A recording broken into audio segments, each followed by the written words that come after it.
जय हिंद दोस्तों।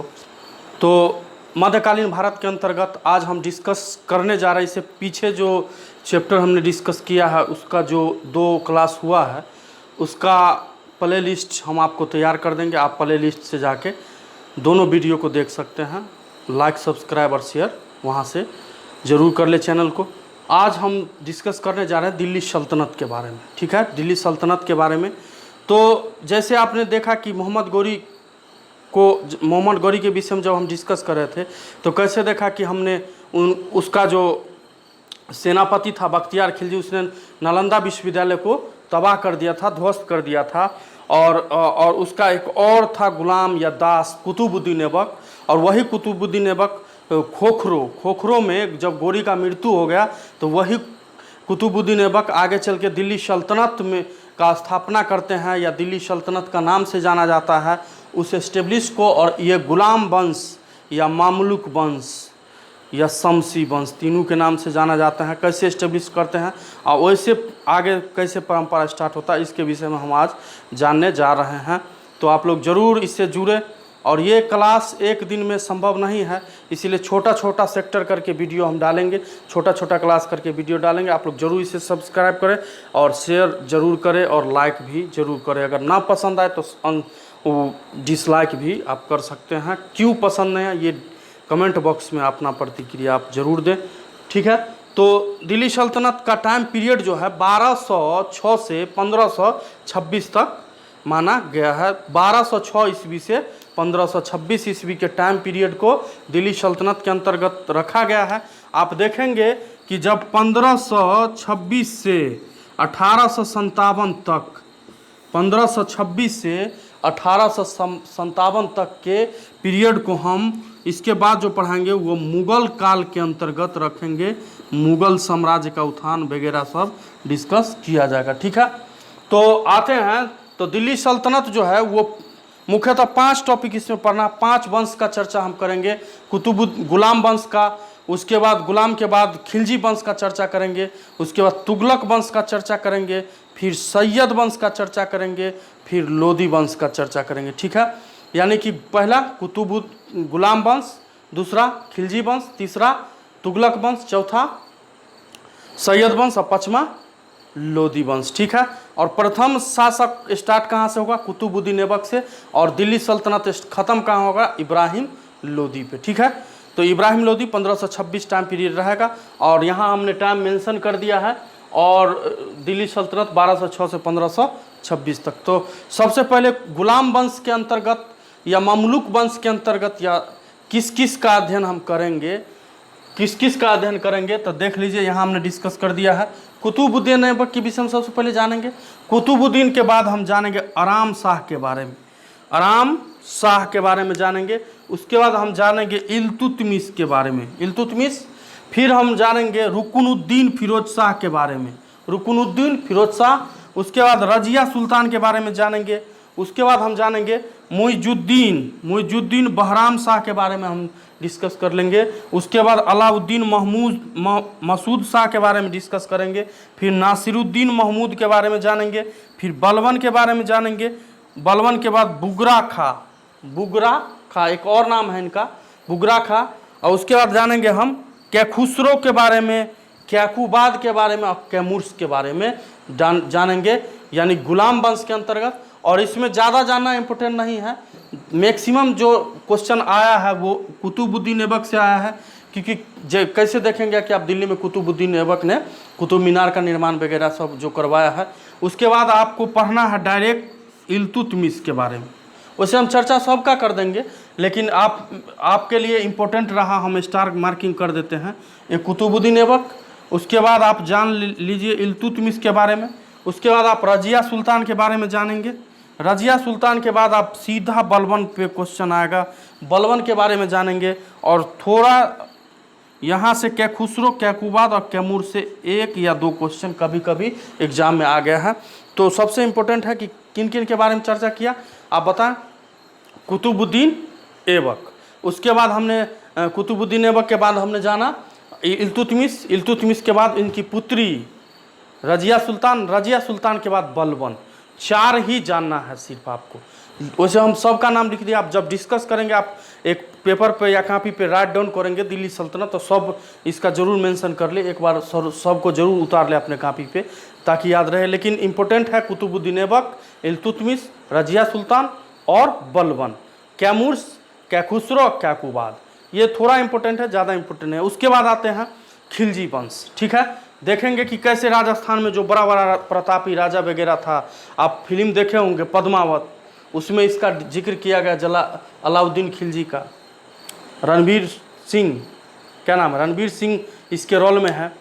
तो इसके बाद जानेंगे कि खिलजी वंश के अंतर्गत जानेंगे जलालुद्दीन खिलजी के बारे में, जलालुद्दीन खिलजी के बारे में, चूँकि अलाउद्दीन खिलजी का ससुर या चाचा भी जलालुद्दीन खिलजी था, तो इसके बारे में जानेंगे। उसके बाद जानेंगे अलाउद्दीन खिलजी के बारे में।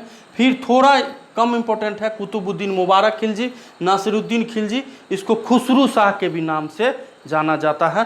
तो इसमें दो ज़्यादा इंपॉर्टेंट है, एक पहला एक दूसरा। ठीक है, यानी कि बोल सकते हैं कि जलालुद्दीन खिलजी और अलाउद्दीन खिलजी, दो इंपॉर्टेंट इसमें हो गया।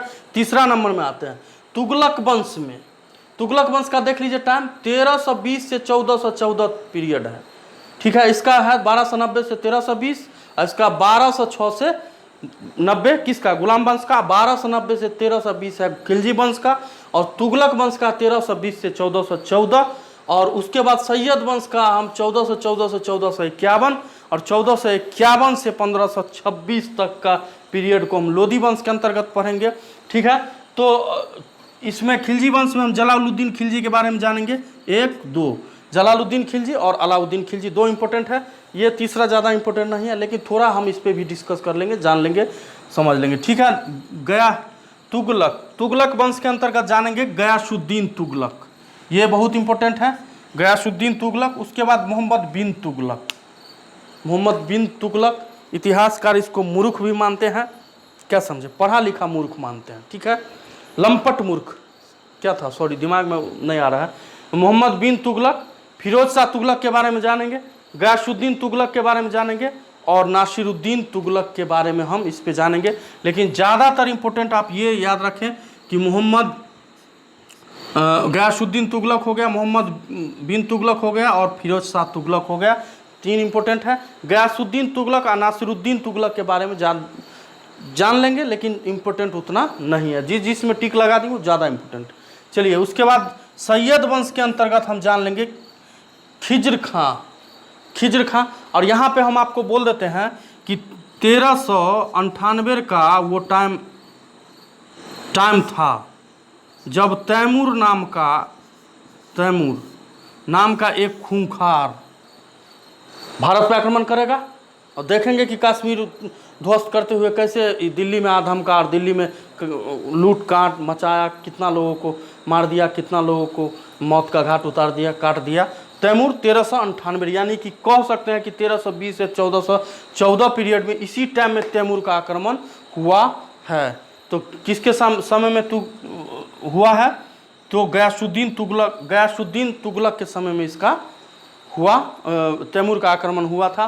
ठीक है, तो उसके बाद हम जानेंगे, इसी में डिस्कस कर लेंगे तैमूर के 1398 में कैसे इंडिया में आया, कैसे यहाँ विध्वंस मचाया, फिर चला गया, इसके विषय में। और यही तैमूर जो है, इसको खिज्र खां का बहुत खास था, और कैसे यह एक सैयद वंश, एक नया वंश का स्थापना करता दिल्ली सल्तनत में, और उसके बाद उपद्रव ये भी मचाता, चूँकि उपद्रवी ही बोल सकते हैं। चलिए, मुबारक शाह, उसके बाद मोहम्मद शाह, उसके बाद अलाउद्दीन आलम शाह के बारे में हम जान लेंगे। यानी कि सैयद वंश का टाइम पीरियड बोल सकते हैं 1414 से 1451 तक। उसके बाद हम जान लेंगे लोधी वंश के अंतर्गत। लोधी वंश में आप देखेंगे कि बहलाल लोधी या बहलोल लोधी के नाम से भी जाना जाता है, बहलाल लोधी या बहलोल लोधी। उसके बाद सिकंदर लोधी के बारे में जान लेंगे। उसके बाद इब्राहिम लोधी लास्ट शासक होगा दिल्ली सल्तनत का, इब्राहिम लोधी के बारे में जान लेंगे। तो इस प्रकार से हमने डिस्कस कर लिया। फिर से आप एक बार देख लें कि गुलाम वंश के अंतर्गत कुतुबुद्दीन ऐबक, उसके बाद इल्तुतमिश, उसके बाद रजिया सुल्तान, उसके बाद बलबन के बारे में जान लेंगे। उसके बाद खिलजी वंश के अंतर्गत जलालुद्दीन खिलजी और अलाउद्दीन खिलजी के बारे में जान लेंगे। उसके बाद हम इस पे तुगलक वंश में गयासुद्दीन तुगलक के बारे में जानेंगे और मोहम्मद बिन तुगलक के बारे में जान लेंगे। मोहम्मद बिन तुगलक ही कैसे लकड़ी के मकानों में, लकड़ी का एक मकान बनवाया, उसमें ये गयासुद्दीन तुगलक जब बूढ़ा था तो देखेंगे कि कैसे एक लकड़ी का मकान बनाया और लकड़ी का मकान में सोते समय उसका मृत्यु हो जाता है और मृत्यु का जिम्मेवारी मोहम्मद बिन तुगलक के पक्ष में चला जाता है कि मोहम्मद बिन तुगलक ने ही इसका हत्या करवाया अपने शासक बनने के दरम्यान में। ठीक है, ये सब कुछ इंटरेस्टिंग क्वेश्चन आएगा।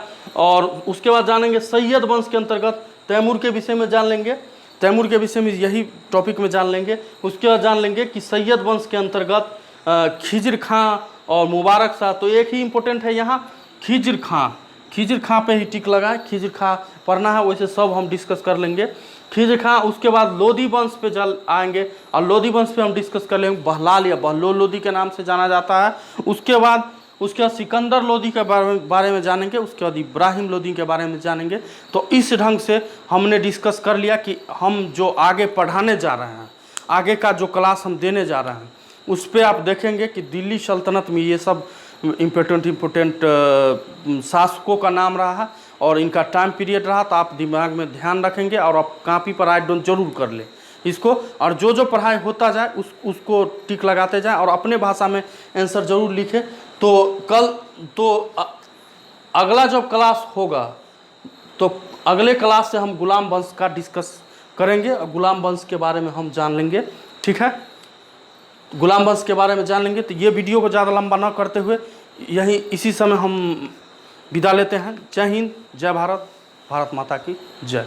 वीडियो को जरूर सब्सक्राइब करें, चैनल को जरूर सब्सक्राइब कर ले और वीडियो बोला गया, चैनल को जरूर सब्सक्राइब कर ले और लाइक शेयर और ज़रूर करें। ठीक है, और उसके बाद दिल्ली सल्तनत जब हम पढ़ लेंगे तो विजयनगर और बहमनी के बारे में चर्चा कर लेंगे। ठीक है, और भक्ति और सूफी आंदोलन के बारे में जानेंगे और उसके बाद हम जानेंगे हम मुगल काल। वैसे हम ये भी कर सकते हैं कि दिल्ली सल्तनत के तुरंत बाद मुगल काल स्टार्ट कर ले, लेकिन अच्छा नहीं लगता है, इतिहासकार ऐसा सिस्टमेटिक नहीं दिए, इसीलिए जिस हिसाब से इतिहासकार बनाए हैं उसी हिसाब से हम डिस्कस करेंगे। ठीक है, जय हिंद।